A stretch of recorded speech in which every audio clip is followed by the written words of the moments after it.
আলোচনা করতে আমাদের সাথে যোগ দিয়েছেন জগন্নাথ বিশ্ববিদ্যালয়ের রাষ্ট্রবিজ্ঞান বিভাগের সহযোগী অধ্যাপক মেজবাউল আলম আজম সওদাগর। আপনাকে স্বাগত জানাচ্ছি সংবাদে। যে বিষয়টি বলতেছে যে আওয়ামী লীগের কর্মসূচি নিয়ে সারা দেশেই কিন্তু এক ধরনের আতঙ্ক তৈরির চেষ্টা চলছে।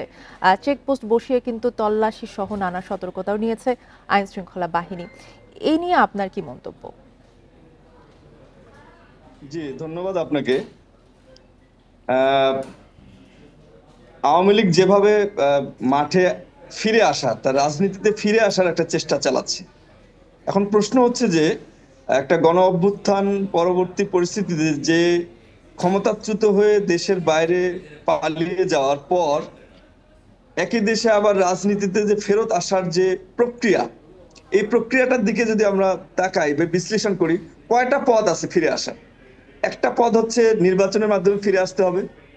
নাম্বার 2 পদ হচ্ছে একটা ব্যাপকভাবে একটা বিপ্লব তৈরি করে, যারা বিপ্লবী আছে, যারা পলিটিক্যাল পার্টি আছে, যারা তাকে দেশ থেকে পালানোর জন্য মুভমেন্ট করেছিল দেশে, তাদের সবাইকে পরাজিত করে তাকে এই মাঠে আসতে হবে।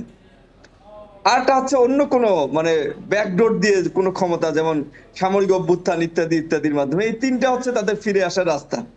তো প্রথম রাস্তাটার দিকে যদি আমরা তাকাই, যে ভোটের মাধ্যমে রাজনীতিতে ফিরে আসা, সেটির কোনো সম্ভাবনা বাংলাদেশে নাই।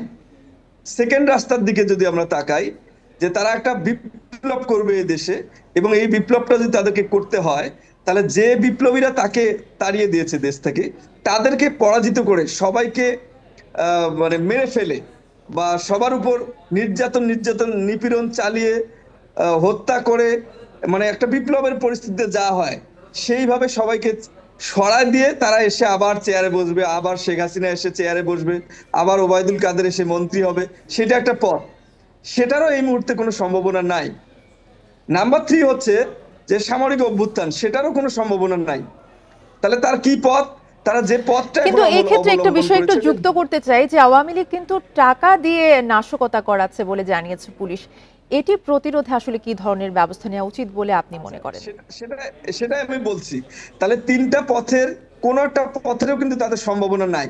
প্লাস একটা রাজনৈতিক দল হিসাবে আওয়ামী লীগ যদি রাজনীতিতে ফিরে আসতে চায়, তাহলে তার রাজনৈতিক পরিকল্পনা, দেশ কিভাবে সাজাবে, কিভাবে দেশ গড়বে, তার পরিকল্পনা দরকার। সেই পরিকল্পনাটা না দিয়ে তারা নাশকতা এবং সন্ত্রাসী কার্যক্রমের মাধ্যমে দেশে ফিরে আসার কথা মানুষকে বলছে, যেটা আদৌ কোনোভাবে সম্ভব নয়। কেন সম্ভব নয়?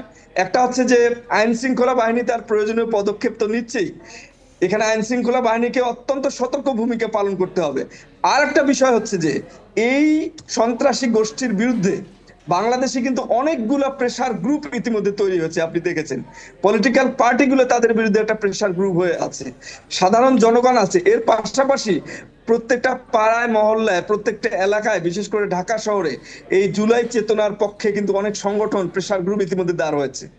সো তাদের সবাইকে পরাজিত করে আওয়ামী লীগ এই নাশকতার পরিকল্পনার মাধ্যমে বাংলাদেশের রাজনীতিতে ফিরে আসবে, এটা মোটেও কোনো বাস্তবসম্মত কোনো চিন্তা সবশেষে একটু জানতে নয়। চাইবো যে এটি একটু বিএনপি বলছে সহিংসতা নিয়ন্ত্রণের দায়িত্ব সরকারের। এই কাজে সরকার কতটুকু সফল বলে আপনার মনে হয়? সরকার, আপনি জানেন যে 5 আগস্টের পর থেকে দেশে অনেকগুলো প্রতি বিপ্লবের চেষ্টা করা হয়েছে বিভিন্ন ফরম্যাটে। তো সেই ফরম্যাটে গভর্নমেন্ট যতটুকু চেষ্টা করেছে, কারণ গভর্নমেন্টের আইন শৃঙ্খলা বাহিনী তো একটু দুর্বল হয়ে গেছে, এটা আমরা সবাই স্বীকার করি।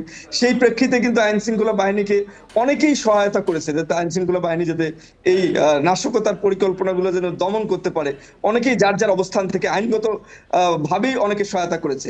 তো আমার ধারণা এই গভর্নমেন্টের এই যে আহ্বান যে নাশকতার পরিকল্পনাগুলো রুখে দেবে গভর্নমেন্ট, এখানে কিন্তু সাধারণ নাগরিক, সাধারণ জনগণ গভর্নমেন্টকে আইনগত উপায়েই সহায়তা করবে।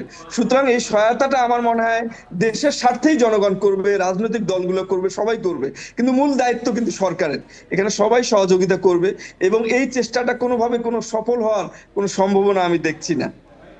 জি, আপনাকে অনেক ধন্যবাদ অধ্যাপক মেজবাউল আজম সওদাগর আমাদের সাথে যুক্ত হবার জন্য।